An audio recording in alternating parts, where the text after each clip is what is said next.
It's time to go! Bref, voilà. Défaite encore une fois contre Villarreal, 5-3 à Montjuic. Franchement, depuis la fin de la dernière saison, je veux dire, depuis la fin de la saison passée, il n'y a plus rien en fait. Il n'y a plus rien. Je vois que Xavi n'a plus la main mise sur l'équipe. Nous sommes morts en fait. Nous sommes morts mentalement, on n'y arrive pas. Et c'est déplorable. Donc tout simplement, je vais parler de quelques points sur le match d'hier. Ce débrief sortira dans quelques heures, ça veut dire juste le jour après. J'ai enregistré hier, mais bon voilà, j'ai pas pu le sortir, donc je le fais quand même. Donc voilà, pour commencer, on va parler de l'équipe, tout simplement. Le collectif. Alors, je ne sais pas comment ça se fait que la saison passée, on était la meilleure défense, je crois. La meilleure défense, en tout cas, on avait une top défense. On encaissait très peu. Au moins, je voulais dire, au moins 17 clean sheets de Ter Stegen la saison passée. Alors, est-ce que c'est parce qu'il n'est pas là? Qu'est-ce qui ne va pas? C'est la question qu'il faut se poser. Qu'est-ce qui ne va pas? Et franchement, moi, je pense que c'est un ensemble, c'est un tout. Je ne peux pas taper que sur une seule personne, mais comme vous le savez bien, ce qui va se passer, c'est que c'est l'entraîneur qui saute. Quand il y a des dégâts, on cherche à voir c'est qui le responsable. Après, d'un côté, les joueurs sont responsables et l'entraîneur aussi. Mais vu qu'on ne peut pas virer tout l'effectif, c'est simplement l'entraîneur qui va sauter. Et donc, Xavi, qui, je pense, n'arrive plus à avoir la main mise, n'arrive plus à gérer l'effectif, n'y arrive plus mentalement, n'y arrive plus tactiquement, euh, a annoncé hier qu'il allait quitter. Il a annoncé hier que il allait quitter le club en juin. Donc voilà, en fin de saison, on prendra un nouveau coach tout simplement. Et le deuxième point, c'est la défense. Notre façon de défendre. Et je voulais aussi parler du pressing que je trouve. On a, on a, on joue genre sans pressing. Genre, on ne s'est pas pressé. C'est déplorable. On n'arrive pas à défendre, on n'arrive pas à mettre de l'intensité, on n'arrive à rien faire en fait.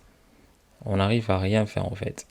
Donc voilà, au niveau de la défense, je pense que c'est... Mais moi je me demande comment est-ce que on a pu perdre notre niveau de défense, celle qu'on avait au moins l'année passée.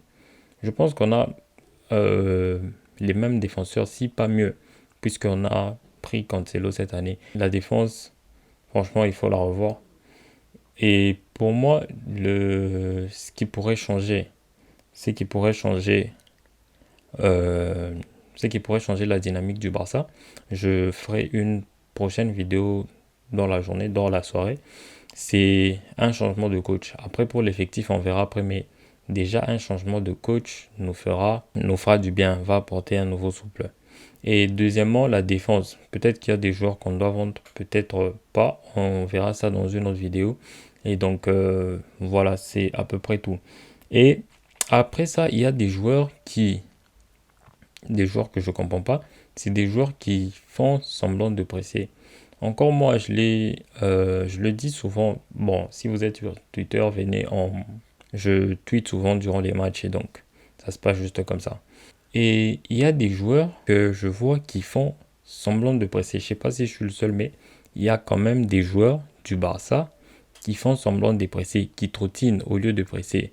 Et c'est pour ça que j'ai vu des vidéos qui tournaient sur Frankie. Déjà, moi, je l'avais déjà remarqué depuis longtemps. Ça n'a pas commencé maintenant.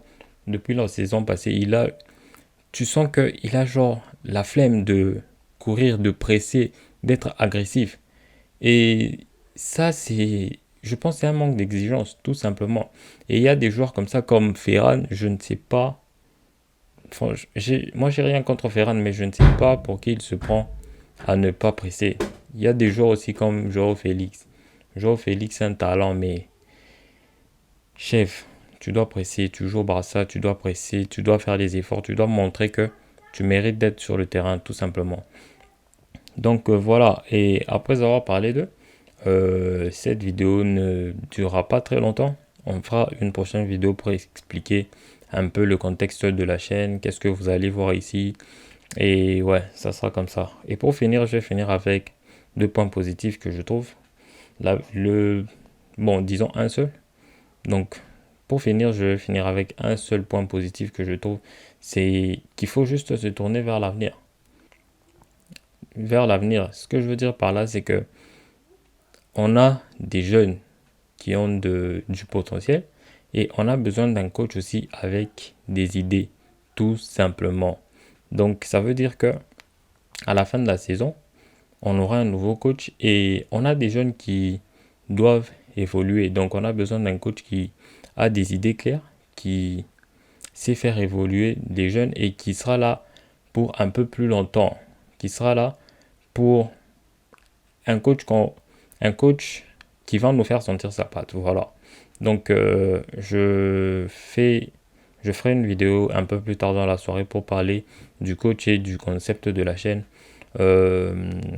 Jusqu'à l'avenir, je voulais parler de Hector Fort et Lamine Yamal. Donc, eux, franchement, dans ce match, je vais pas parler de Pedri qui est un peu plus confirmé que, mais eux, surtout Fort, dans les 2 matchs, celui contre Villarreal et le match contre Bilbao, je l'ai trouvé assez difficile à passer, donc très intéressant et très très intéressant dans les appels. Ça veut dire dans les phases offensives. Il fait des bons appels entre les lignes, il cherche à prendre la profondeur et il est aussi bon balle au pied. À part lui, il y a Yamal, Lamine Yamal. Tout simplement, c'est, je pense, notre ailier le plus dangereux, capable de dribbler. Lui et Félix, je pense, je voudrais bien ajouter Cancelo, mais bon, voilà. Mais lui et Félix sont à peu près les seuls à être capables de dribbler. Alors que le jeu de Xavi est posé sur des ailiers qui sont capables de faire la différence, tout simplement. Et on en a genre deux. Un qui rentre tout le temps à la 70e et qui sort à la 70e. Et l'autre qui est un jeune de 16 ans. Mais Lamine quand même, joueur très intéressant. Donc il fait bien ses mouvements, tranquille, mature. C'est vraiment un joueur de l'avenir. C'est pour ça que le seul point positif dans ce Barça, c'est de se tourner vers l'avenir, tout simplement.